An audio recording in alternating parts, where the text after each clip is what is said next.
Fox News has this report. Boston's Democratic mayor has come under fire after she sent out invitations for a holiday party intended only for minority city councilors.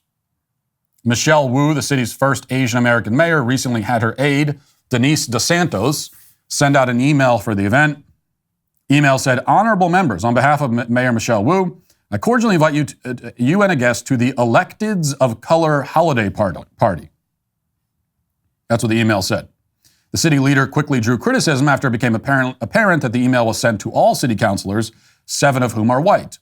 The invitation was meant only for the city's 6 councilors of color. 15 minutes after the email was sent out, DeSantos apologized and clarified that the invitation was only meant for minority city councilors.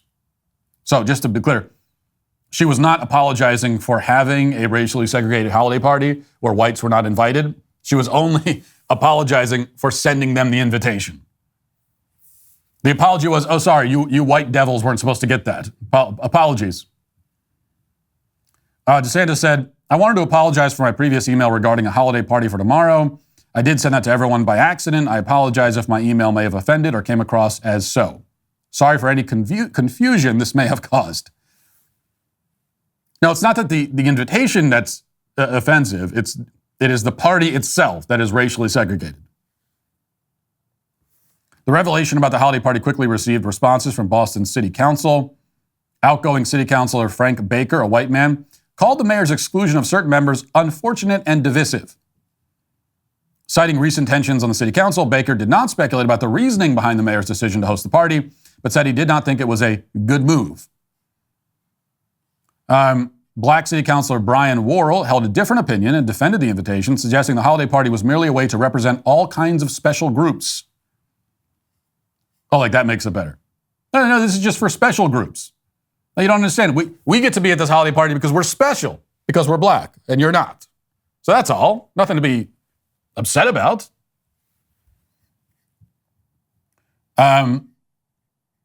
Five-term Boston City Councilor Michael McCormick said the party was not typical of the mayor's office and said former city leaders would have invited the entire chamber, not just the black ones.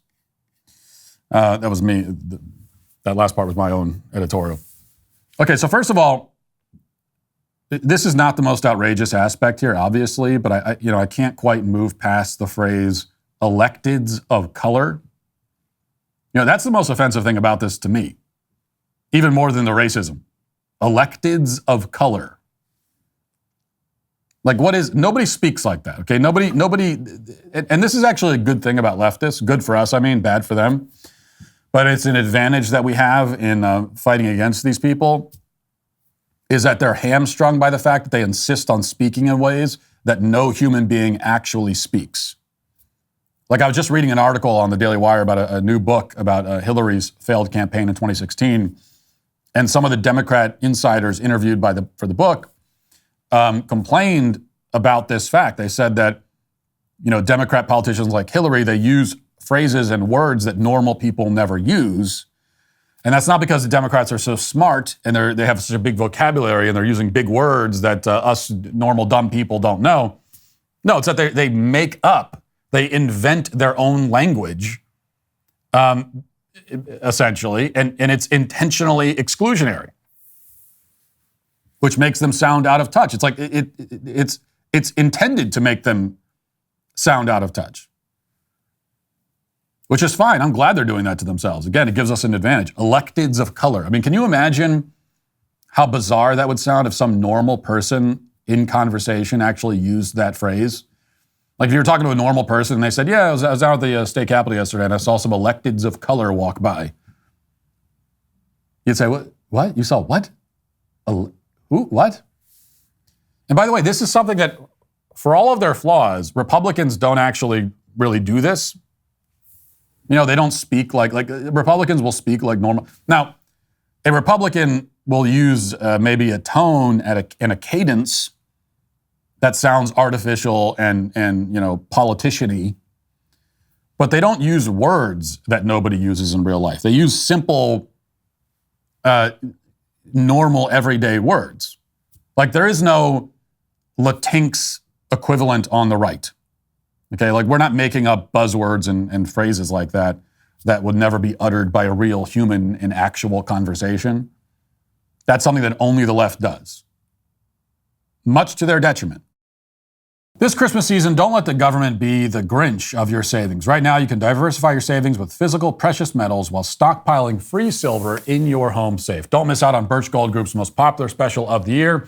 Now through December 22nd, for every $5,000 you spend with Birch Gold, they'll send you a 1-ounce silver eagle coin for free. Text Walsh to 989898 to claim your eligibility now. You can purchase gold and silver and have it shipped directly to your home, or have Birch Gold's precious metal specialists help you convert an existing IRA or 401k into a tax-sheltered IRA in gold for no money out of pocket.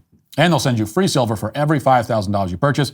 Keep it for yourself or give something with real value as a stocking stuffer this year. Text the keyword Walsh to 989898 to claim your eligibility. With an A+ rating with the Better Business Bureau, thousands of happy customers, now is the best time to buy gold from Birch Gold. Text Walsh to 989898 and claim your eligibility for free silver on qualifying purchases before December 22nd. That's Walsh to 989898.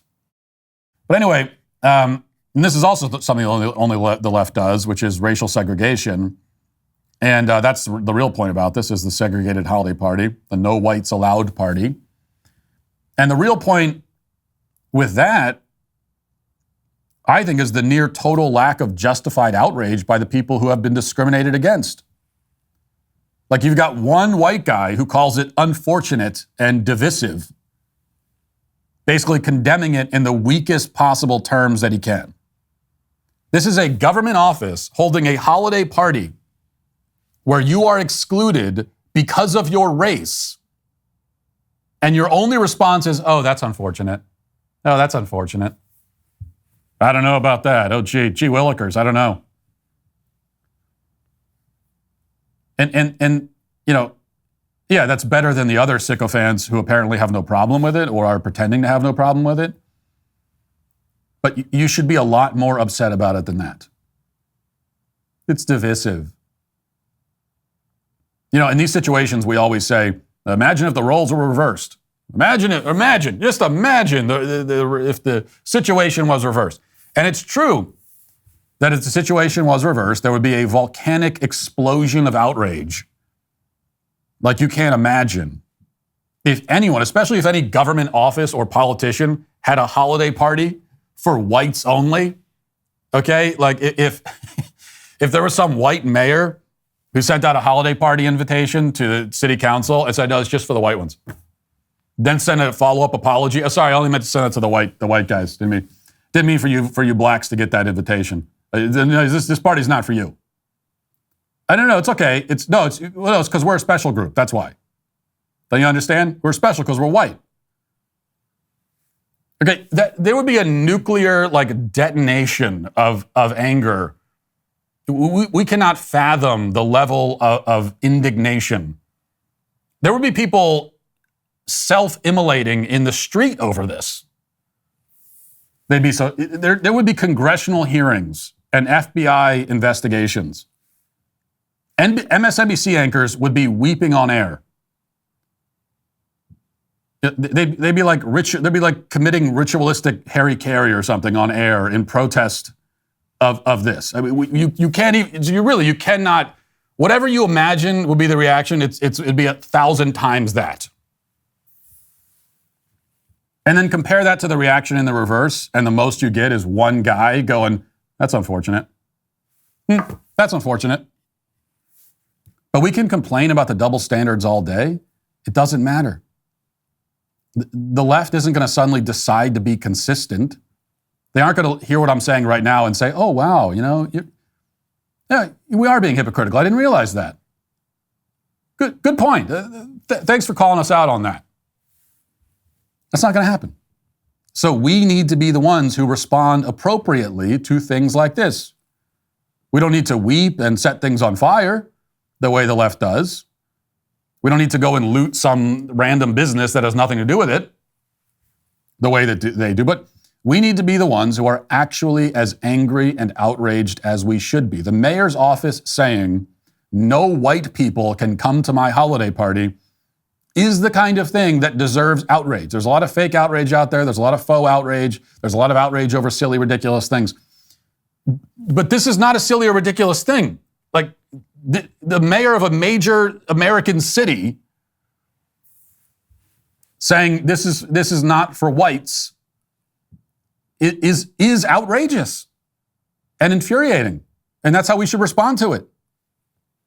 You can't wait for the left to respond to it that way. They're not going to. It needs to come from us.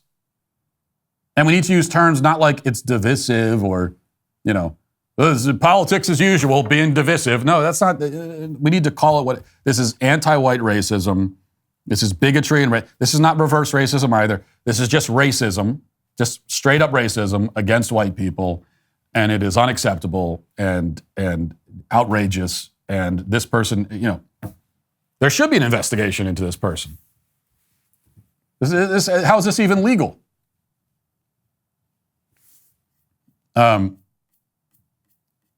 So we need to be the ones who react that way. We can't wait around for the left to do it.